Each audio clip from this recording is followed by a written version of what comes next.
السلام عليكم ورحمة الله تعالى وبركاته. معكم شاوني في إسبانيا. اليوم إن شاء الله واحد الفيديو اللي هو يعني صراحة ما غاديش نعطيكم شي معلومات على شي مدرسة ولا على شي حاجة. الفيديو اليوم إن شاء الله غادي يكون نجاوب على واحد الفيديو نزلو واحد السيد، يعني فيديو موجه لي بالأخص على القضية ديك المدرسة اللي عملت لكم آخر فيديو، المدرسة اللي عملت لكم باللغة. يعني وقع واحد المشكل، واليوم بغيت ان شاء الله يعني قبل ما يعني شحال من واحد شاف ديك الفيديو قال يعني يونس اللي شاوني في اسبانيا نصب على ستوديانتيس وكينصب وحتى هو كيستغل الناس.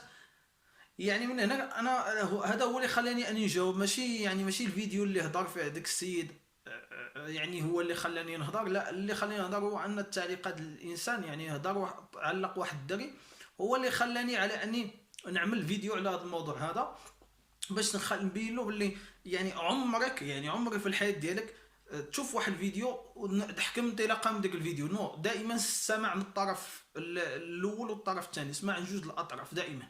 القاضي ملي كيجي يحكم على المجرم كيحكم عليه حتى كيسمع عن الطرفين، على الجاني والمجني عليه. يعني حتى كتسمع عن المجرم واش بصح ارتكب الجريمه ولا ما ارتكبهاش. المهم قبل ما ندخل في هذا الموضوع بغيت نوضح واحد الفكره. اللي هاد السيد هذايا راه يعني عنده واحد السمعه اللي معروفه، يعني السمعه ديالو سابقه. معروف في اليوتيوب، الا دخلتي اليوتيوب وتشوف القنوات الكبرى، يعني قنوات كبيره في اسبانيا كتهضر عليه، ولدرجه انه كانوا غيديوها للحبس، يعني كانوا غادي يتابعوها قضائيا وغادي يمشي فيها للحبس.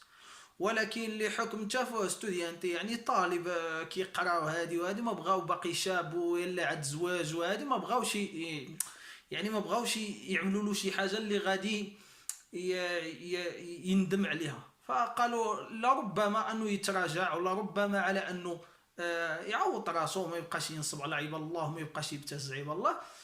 قالوا لربما السيد هذا غادي يعمل عقله، لهذا ما بغاوش يتابعوه قضائيا. فالسيد قبل كل شيء، هذا السيد هذا يعني السمعه ديالو معروفه، ومجموعه د الدراري كنعرفهم انا، تواصلت معاهم في الفيسبوك، دخلوا عليا في الفيسبوك وهضرت معاهم، كيقولوا لي راه فلان فلاني عطيناه قده وقده، يعني حنا خلصنا هذا السيد باش يعني باش يسجلنا، وكانوا كيخلصوا الفلوس.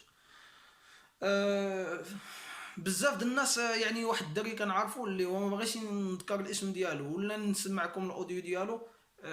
علاش؟ لان خوفا انه هذاك السيد هذاك ما يبغيش يرجع له فلوسه. راه السيد سجل في المدرسه، ومني قال له يعني غادي نسجلك وغادي تخلصني، وخلصوا في الاتعاب ديالو وسجلوا هديه.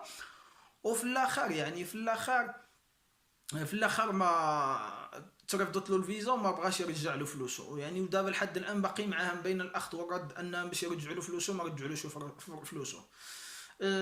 لهذا ما بغيش يعني عندي واحد مجموعه الاوديوات، واحد مجموعه الميساجات على هذا السيد هذا، ولكن ما باغيش يعني ما باغيش نعنا او ما باغيش نعملها في الفيديو. علاش؟ لان ديك الناس اللي هضرت معاي هي هضرت معاي انا، وما باغيش انا يعني واحد الجمع بيني وبين واحد السيد، ما عندي علاش ندخل الكلام ديالو ونشرها، لان شي حاجه هذه بيرسونيل، شي حاجه شخصيه بيني وبين داك السيد اللي كيهضر معايا في الفيسبوك او الواتساب.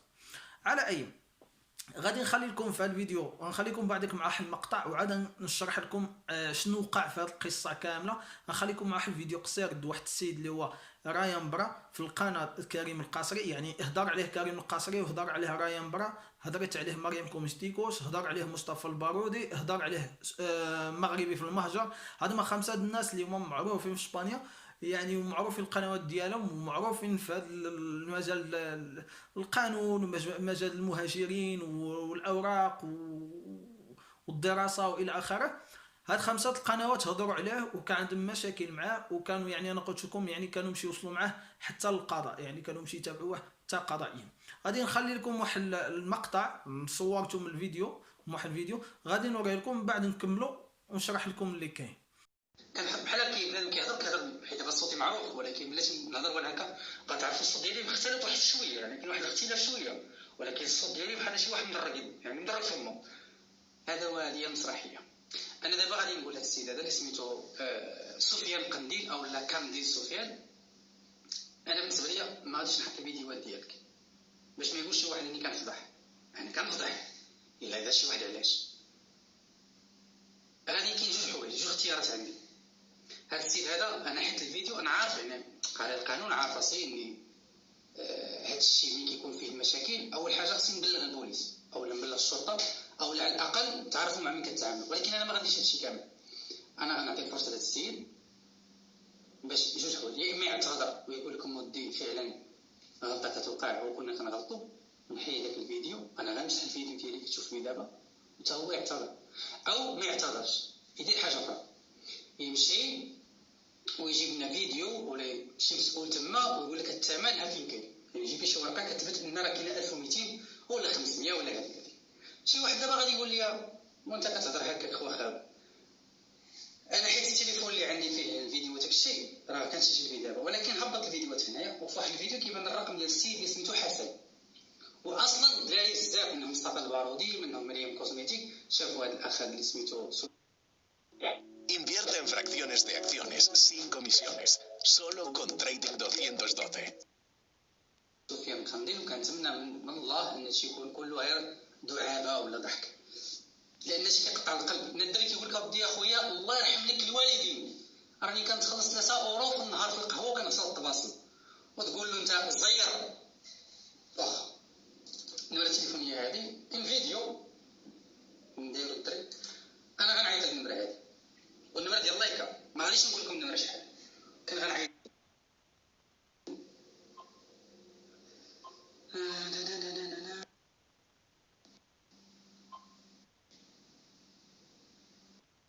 السميه واحد الصوره واحد الفيديو داكشي هابط كنتو ما عارفين. واخا سمعوا.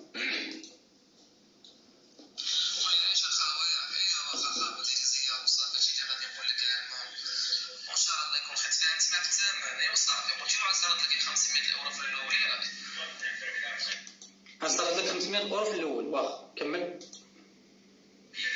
انا قلت لك الخاوه ديالي زعما كاين الا كنتي باغي تزيد عاوتاني تعزز الثقه ديالك ولا شي حاجه احتاجتي الى سقسي هو دابا غدوني يعني فهمتيني يقول له نصرفو من سفيان يديرهم لك فهمتي نصرفوني انا ولا تصرفوا هو ديك الساعه ديك اللي وصلوا لي قعدت الساعه ديك باش يجي عنده الفلوس ديك الساعه نهضر معاه نقول له انا نعيد الحومه ديالي فهمتي باش عاوتاني ما الثمن مزيان الخاوه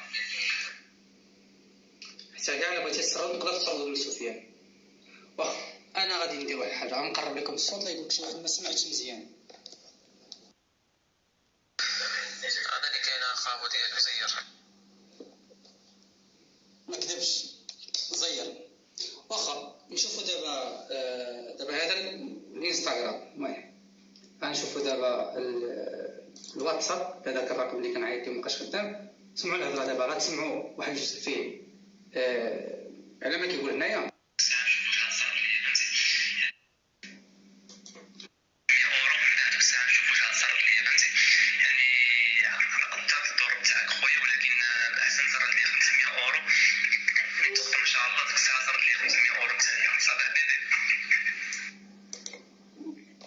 هذا الاوديو الاول والثاني في نفس الكونفرساسيون هذه واتساب. الثاني كيتختلف الصوت شويه يعني ما كيبقاش كيتسمع واضح ولا كيتسمع مخبي. اسمعوا معنا سمعونا اش غادي يقول دابا. اسمعوا.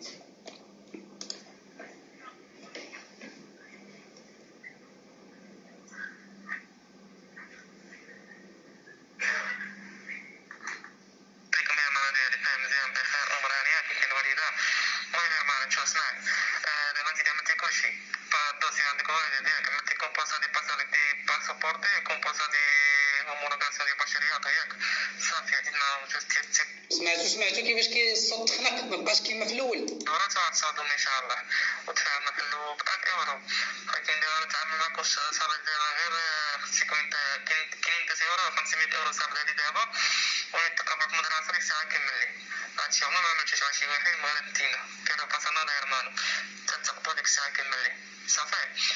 وحتى شي اي استفسار شي حاجه هادشي عمرو كسب الحبس. واش كتعرف شنو هو السيد بالصوره ديالو بالصوت ديالو ودابا من بعد ثاني ديال النمره ديال الواتساب ما فيها لا تصوير لا والو. دابا كنعيط ليها ما بقاش خدامه وفيها السيد كيهضر في الاول بحال الصوت ديال الانستغرام والصوت الثاني سد فمو. المهم انا بغيت نحط لكم الفيديو باش تعرفوا شنو كاين صراحه. انا ماشي باغي نضر شي واحد، ولكن كتلقى دري طالب كيقرا في التكوين المهني الله يسهل عليه، قاري وعارف القوالب ديال القراءه الله يسهل عليه. كنا بغينا الناس يقراو ولكن تولي كيطلب منك 500 كيطلب. وكاين شي كتبه راه كاع ما حطيتش، علاش كنقول لكم باقي ما حطيتش الفيديو؟ لان الفيديو فيه الكتبه كيقول له السيد مسكين ما عنديش و3 اورو كنربح في النهار، والله ما عندي. الدري باش غيطيح الاوديو باش قال ليه ان الوالده ديالي راه بغات تسمع الهضره حيت لا تخلص، اما كون ما كانش قال لك ما كانش غادي يقرا بالصوت. الخوت الله يرحم لكم والديك، يعني راه هادشي راه تسال وكثر ولا هادشي ولا يعني هادشي كيخلع. انا المهم هذا الطلب ديالي واحد، مع عند الحق كنا حنا في القانون، يعني كنا حنايا عندنا الحق ندافعوا على راسنا. فانا كنقول لهاد السيد هذا دير فيديو وبين ان الشيء كله كذوب ما كاينش، او لا خرج طلب الاعتذار، ولا قلتي هاد الشيء ما كاينش يلا ورينا شحال كتمشي بك 1000 اورو. قلتي ان هاد الصوت ماشي ديالك ماشي مشكل. كاين واحد الحاجه اللي كاينه عند البوليس، كما كاينه الكاليغرافيه اللي هي باش كيعرفوا الخط، كاينه ديال الصوت، حتى ديال الصوت يعرفوك واش انت ولا ماشي انت.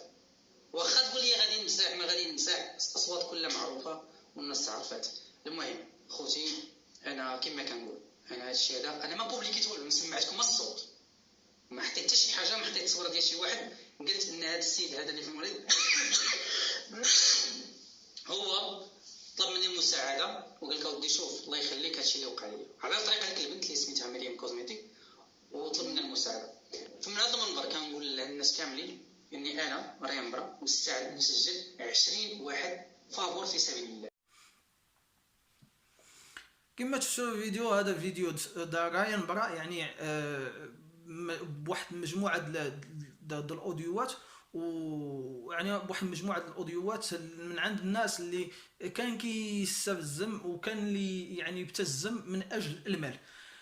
على اي غادي ندخلوا الموضوع ديالنا. يعني دابا كنحاول ما امكن نحط لكم الصوره شكون هو هذا السيد هذا اللي كتهضروا عليه، يعني هذا السيد هذا اللي هضر شكون هو وشنو يعني واش عنده واحد السمعه اللي هي سبق له ارتكب واحد يعني واحد الجريمه بحال هيدا، او سبق له كانت به واحد الشبهه ولا لا. المهم هاد السيد انتم عرفتوه. دابا غادي نشرح لكم القصه هو ان داك الفيديو اللي عملته على ديك المدرسه فيديو الاخري مسحته انا من القناه ومسحته من الفيسبوك، وداك الفيديو مسحته بتاتا. علاش؟ لانني قررت على اني ننهي العلاقه ديالي بهذه المؤسسه وننهي العلاقه ديالي مع هذا الشخص هذايا ومع هاد الناس هذوما كاملين. علاش؟ لان واحد الحاجه اللي فيها الشبهه، واحد الحاجه ما غاديش نعمل انا نربط الاسم ديالي بالاسم ديالهم او نخدم معاهم او يكون عندي علاقه معاهم. كنهضرش على المدرسه بوحدها ابارتي، ما كنهضرش على المدرسه. دابا المدرسه يعني في واحد الحاجه في واحد النقطه بعيده، المدرسه ما عنديش معها حتى شي مشكل وما عندهاش معايا شي مشكل. اللي عندي مع مشكل مع داك السيد وهو عنده مشكل معايا. المهم غادي نشرح لكم شنو واقع. هذه المدرسه تواصلت معها في الايميل، وغادي نحط لكم ان شاء الله الايميل، وغادي صوره من الايميل، وغادي نحاول ما امكن نخفي بعض المعلومات الشخصيه، لان لا يجوز ما يحقليش اني ننشر المعلومات الشخصيه المؤسسه او المعلومات الشخصيه ديالي. غادي نحاول ما امكن نخفي بعض الامور وغادي نوريكم امور اخرى. المهم توصلت واحد الايميل على اساس اني واحد نبرم واحد اتفاقيه، واحد الكونترا غادي نخدم مع واحد المؤسسه مع واحد المدرسه. كونترا غادي يكون الدور ديالي في المؤسسه، يعني غادي نخدم معاهم في ديك المدرسه على اساس اني نقي الناس، يعني نشرح ستوديانتيس، لان هذه المدرسه ما كيلتحقوا بها الناس، كاين واحد مجموعه الطلبه كيلتحقوا بها المؤسسه وكيتسجلوا فيها، ولكن ما كيفهموش يعني شنو الاوراق اللي خصهم يجيبوا، شنو الاجراءات اللي خصهم يجيبوا باش يحصلوا على الفيزا. فالعقد اللي برمته مع المؤسسه كان الدور ديالي هو انني غادي نستقبل الناس ويعطيو، يعني نبقى على اتصال بالطلبه اللي غادي يقراو في المؤسسه، ونحاول نشرح لهم شنو الاوراق اللي خصهم، منين غادي يجيبوها، كيفاش يعملوا الضمانات، كيفاش يطلعوا لنا اسبانيا، الاجراءات منين غيوصلنا هنا، كيفاش يستخرج الاقامه، واحد المجموعه الوثائق، واحد المجموعه الاوراق كنشرح لهم الطريقه كيفاش يعملوها ومنين غادي يجيبوها. فهذه هي العقد ديالي اللي كان مع المؤسسه. طبعا كنتقاضى اجر على هذا الشيء هذا، يعني كنتقاضى اجر على هذا العمل اللي كنقوم به عن طريق يعني المتابعه الطالب من المغرب الى حتى اسبانيا. ويبدا القرايه ديالو ويجدد النيه ديالو. يعني هذا هو الخلاص اللي غادي نتخلص عليه، هي هذه المتابعه، التليفونات، الميساجات، الشرح، يعني كل شيء. على اي هذا الاتفاقيه اللي عملتها او هذا الكونترا اللي سنيتها غادي نخليها لكم دابا، غادي تشوفوها كما كتشوفوا هنايا. هذه هي الكونترا. هنا المعلومات الشخصيه ديالي، شاوني في اسبانيا، اسمي راه هو يونس. غادي تصيبوا المعلومات ديالي، فين ساكن، العنوان، المهم جميع المعلومات ديالي تما، والسيناتور ديالي. وطبعا في الجهه المقابله، يعني الجهه المقابله المعلومات المؤسسه واتفاقيه اللي برمتها مع المديره، مع الديريكتوره، ماشي مع شي واحد، ماشي مع شي واحد اخر، مع المديره. كما تشوفوا هذه هي اتفاقيه وهذه هي العقد. اذا انا في هذه الحاله عندي عقد او عندي شراكه مع المؤسسه، فانا كنخدم بصفه قانونيه مع المؤسسه. يعني انا ماشي شي واحد كندعي باللي ما خدمش مع المؤسسه، لا، عندي عقد مع المؤسسه. ومن بين البنود هذا العقد هو انني كنتابع الطلبه، وعلى انني كنعطي للناس الفورمولاريوس، يعني واحد المجموعه المطابع كيعمروا لي المعلومات الشخصيه، كنشبر ديك المعلومات الشخصيه ديالهم، ويعني والمده اللي خصهم يقراو فيها، وكنقول لهم، كنشرح لهم الاثمنه، وكنشرح لهم الاجراءات كيفاش خصو. ومن بعد كنصيفط هذيك الفورمولاريو، يعني ديك المعلومات الشخصيه، للمؤسسه، للمدرسه، للمديره، يعني كنصيفطو عن طريق السكرتاريه، وهي السكرتاريه كتعمل لي واحد الفاكتوره، يعني كتشوف شحال، يعني المؤسسه كتشوف شحال مده غادي تقرا نتينا، شحال بغيتي، يعني المده اللي مهتم بها، واش مهتم بالسكن حتى هو ولا ما مهتمش بالسكن، وكتعمل لك الفاكتوره. ديك الفاكتوره اللي كتعملها السكرتاريه، كتصيفطها لي انا، وانا كنوصلها لك، كنقول لك ها الفاكتوره ديالك، كتشوف الفاكتوره فيها ديك لاسوم اللي حددته المؤسسه. هذه هي الطريقه ديال الخدمه. فانا كنت كنتوصل بواحد المجموعه ديال ستوديانتيس كيبغيو يقراو في المؤسسه، كيدخلوا عندي، كنتواصل معاهم في الواتساب، كنهضر معاهم اوديو، كنهضر معاهم مكالمات، كنصيفط لهم كتابه، كنشرح لهم شنو الدراسه في اسبانيا، المدرسه شنو فيها، القرايه، يعني واحد المجموعه المسائل كنشرحها لهم في الواتساب وفي الايميل طبعا. ومنين كيشرحوا لي ديك، يعني منين يقرروا المده اللي باغينها، كنعطيهم فورمولاريو كيعمروا ديك المده، وكنصيفط السكرتاريه كترجع لي وكنعطيها الفاكتوره ديك. انا دائما كنقول لهم في شي يقولوا ملي كيسقسيوني في الواتساب ولا في الجيميل، شحال المصاريف ديالك ديال الخدمات ديالك، كنقول لهم انا الخدمات ديالي مجانيه، وكما غادي تشوفوها هنايا دابا يعني في الصندوق في الشاشه كما كتشوفوا، كنقول لهم باللي انا الخدمات ديالي لكم مجانيه، لان انا كنتقاضى اجر من المؤسسه، انا خدام، يعني انا موظف، ما غاديش نتقاضى، يعني انا كنتخلص على، يعني على الخدمات اللي كنقوم بها كنتخلص بها من عند المؤسسه، فلا داعي على اني ندي منك انتينا، لان انا خدام كنادي واحد الوظيفه كنتخلص فيها من طرف المؤسسه. ما عنديش الحق على اني نزيد ندي منك انتينا ونسلك الدم ديالك انت. يكفي، ما خصش الانسان يكون فيه الطمع والجشع ويزيد يبتز عباد الله، لان الطالب في كلتا الحالتين، الطالب دائما خصو يوصل، خصو غير يجي، كيشوف راسو سلاف، كيشوف راسو دبار الفلوس، باباه باع شي اريضه وبغى يطلعو يقرا، المهم الله يحسن العون، يعني كل واحد منين دبار الفلوس كيشوف راسو خصو غير يطلع، يعني الا طلبت منه واحد المبلغ غادي يعطيه لي، لانه هو ديجا مزير وديجا حط فلوسه، يعني ديجا حط فلوسه جاب فلوس وباع كذا، يعني الا طلبتي منه واحد المبلغ غادي يعطيه لك، واخا بزز منه، واخا يمشي يسلفو ويجيبو لك. فانا ما عندي علاش نبتزك، وما عندي علاش نديلك فلوسك، وما عندي علاش نطلب منك واحد الحاجه اللي هي ماشي من حقي، وما عندي علاش نكبك كلشي.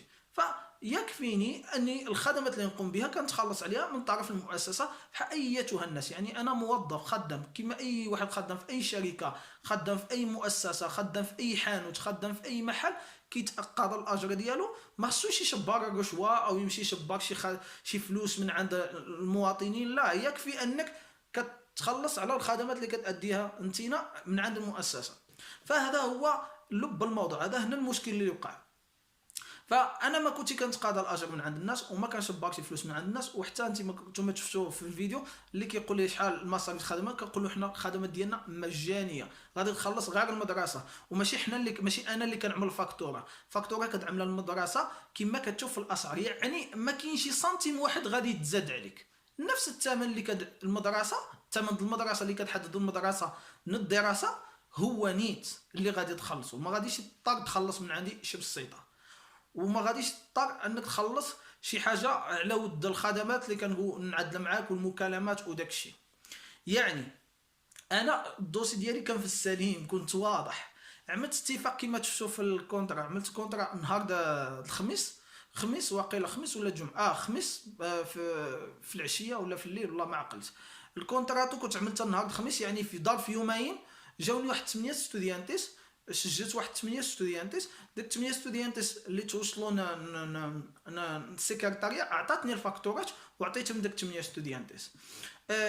كاملين ديك اي ستوديانتي نعطيه الفاكتوره، نقول له في الفاكتوره تماك نيميرو التليفون ديال المؤسسه، الموقع ديال المؤسسه، جيميل، تماك جميع معلومات المؤسسه. تواصل مع المؤسسه، اتصل المؤسسه وقول لها واش هاد الفاكتوره صحيحه، واش هو هذا المبلغ، واش هادشي كاين، انا مسجله ولا ما مسجلاش، انا مسجل ولا ما مسجلش.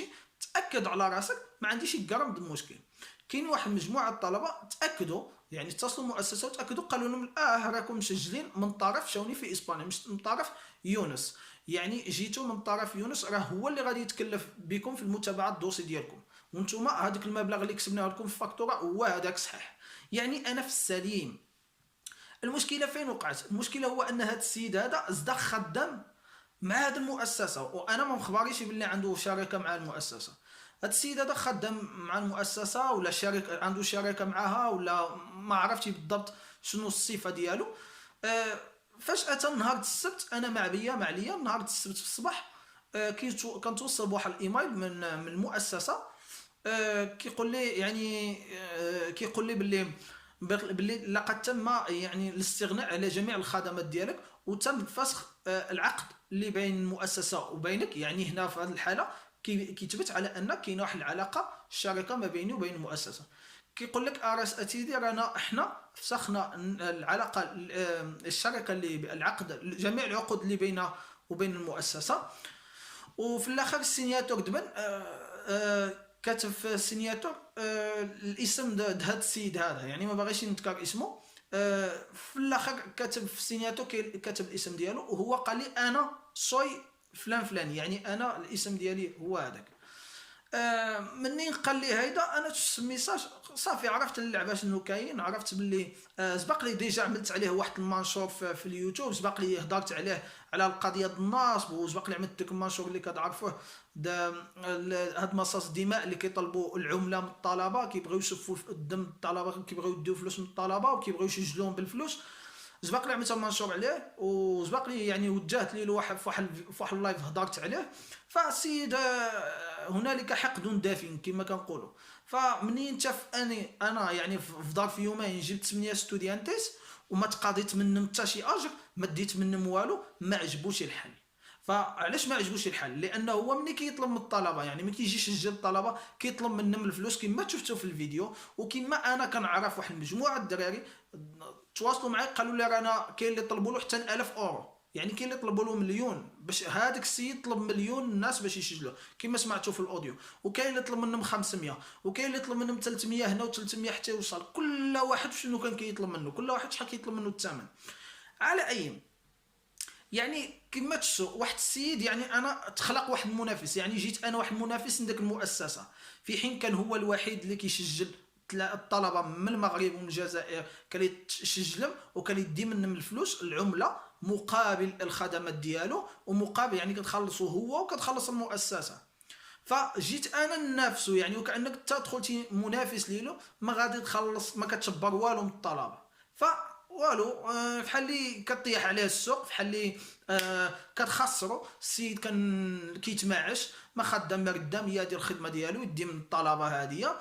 فشنو قال ان هذا السيد هذا دخل في المنافسه معايا، في ظرف يومين جاب 8 ستوديانتيس، انايا وما كيتخلصش منهم، اذا انايا ما غاديش يبقى لي، فهمت يعني ما غاديش ما غاديش نبقى نربح. اللي غادي نقولوا خلصني غادي يقول لي الشاوني كيسجلنا بلا شي. ف اضطر انه يصيفط لي ايميل، يعني انا ما توصلت ايميل لا من السكرتاريه لا من المديره اللي عملت معها الكونتراتو، لا حتى شي واحد. توصلت ميساج من عنده، هو صيفطني نوتيفيكاسيون في الصباح بالسينياتور ديالو بالاسم ديالو، كيقول لي صوي فلان فلان، انا سفيان فلان فلان. فمني صيفط لي ميساج وهذه صافي السيد بغى يخرجني من المدرسه، بغى يحاول ما امكن يخلق لي شي مشكل يعني خرجني من المدرسه باش يخلالو الجو، او كما يقولون المصريين يعني باش يبقى هو يستفز الطلبه ويدي منهم العمله حق ديك الخدمات اللي كيقوم بها. على اي انا منين توصلت قلت له شكون انت؟ انا ما كنعرفكش شكون انت، وما كنعرفش الصفه الاداريه ديالك في المؤسسه، يعني ما عرفكش شكون انت، واش انت المدير، واش انت مول المؤسسه، واش انت سيكريتاريو، واش انت ما عرفتش انا شكون انت. يعطيني واحد الصفه ديالك، الصفه اداريه باش نعرف مع من نتعامل. وقلت له من بعد قلت له انا من اصله ما عملتش معك كونتراتو معك انت، انا عملت كونتراتو مع المديره، والوحيد اللي عنده الحق يفسخ معايا الكونتراتو هو الشخص اللي سنيت معاه الكونتراتو، يعني ما سنيتش معك انت، سنيت مع المديره وغادي نفسخ مع المديره. على اي المدرسه يعني ما عنديش معاه حتى شي مشكل، والمدرسه ما يعني ما فيها حتى شي مشكل صراحه باش ما نظلموش الناس. المدرسه ما فيها حتى مشكل، المشكل هو في هذا السيد هذايا. فشنو عمل هذا السيد؟ ما عجبوش الحال، مشى سجل واحد فيديو وعيط، مشى للمدرسه وهاديه وعيط على صاحبه اللي كيكون ديما معاه، وسجل واحد فيديو حطوه في اليوتيوب. على اي انا فمجرد شفت انا داك الفيديو صافي ما عجبنيش الحال، قررت اني مسحت الفيديو من القناه، الفيديو يعني بوبليسيتي وفيديو ديال المدرسه، قررت اني نمسح داك الفيديو ديال المدرسه ومسحت جميع ما يتعلق بهذه المؤسسه، وشديت معاه الدوسي، لان انا ما باغيش واحد السيد هو سبحان الله هدايا ما كيكون واحد مثلا ما كيكون عربي في وسط واحد المؤسسه دائما ما كيبغي لكش الخير. الا شافك ماشي مزيان وفي الوضوح وسالم ومعروف وعندك واحد السمعه مزيانه والناس كامله كتعرفك مزيان وما عندكش مع التخرج وما باغيش تخرج، كيحقد عليك، يا اما يشعل لك شي موتيف، يا اما يخرجك، يا اما يلصق لك شي تهمه، يا اما يسبك، يا اما يقذفك. المهم خصو انك انت ما تبقاش معاه. داكشي اللي قلت انا، واحد الموطع اللي فيه الخواض، انا ما عنديش مع الخواض كما كتعرفوا دائما، ما عنديش مع اعطيني الطالب نشبر منه. هذه اخر حاجه نعملها في الحياه ديالي وعمري اللي عملتها ان شاء الله، هي اني نشبر مع اخر نديرو فلوسو، او الطالب نبتزو كما سمعتوا في الاوديو. اخو كيقول في الفيديو، اخو كيقول له انا خدام غير كاماريرو، كنمسح الكيسان في المطعم 30 درهم في النهار، يعني 3 اورو في النهار، كنخدم 30 درهم في النهار، ما عنديش. الله يرحم، هو ولد الحومه ديالو ولد المدينه ديالو، كيقول له الله يرحم والديك عمل معايا الثمن، كيقول له والو خاوه غير زير معايا، يعني دابا كيقول له زير معايا، يعني كيقول له انا ما عنديش يعني فلوس، والله ما عندي غير خدم. دابا اخر خدام كاماريرو باغي يبدا الحياه ديالو هنا في اسبانيا، باغي يجي ويحسن الوضعيه ديالو، باغي يزيدنا القدام، تجي نتينا تستغلو وتسفلو الدم ديالو وتزيرو وتخليه يمشي يسلف ولا يسرق ولا ما تعرف منين غادي يجيب الفلوس باش يدفع لك انتينا، في حين انك انتينا في غنى على داك المبلغ. يعني انتينا كتخلص مؤسسه، انت خدام مؤسسه تخلص. علاش هذا الجشع؟ علاش هذا الطمع؟ هذه هي الغريزه اللي كاينه في البشر منذ تواجد البشر على سطح الارض، هو فيه الجشع والطمع، الجشع والطمع. المهم هادشي اللي كاين، هادشي اللي بغيت نوضح، ما بغيتش نخلي الفيديو يعني السيد عامل فيديو بدون رد. حاولت ما امكن بتوفيق من الله اني نرد عليكم، وانا كنتحدى اي واحد، كنتحدى دابا اي واحد يكتب لي تعليق تحت يقول لي راه انا شبرت منه شي بسيطه، ولا قلت له اعطيني ولا اعطيني المقابل. اللي قال هذا الشيء هذا يحط لي يوريني دليل على اني طلبت منه شي مبلغ ولا شبرت منه شي مبلغ. المهم هادشي اللي كاين، ما بقى لي نقول لكم السلام عليكم ورحمه الله تعالى وبركاته. كان معكم شاوني في اسبانيا.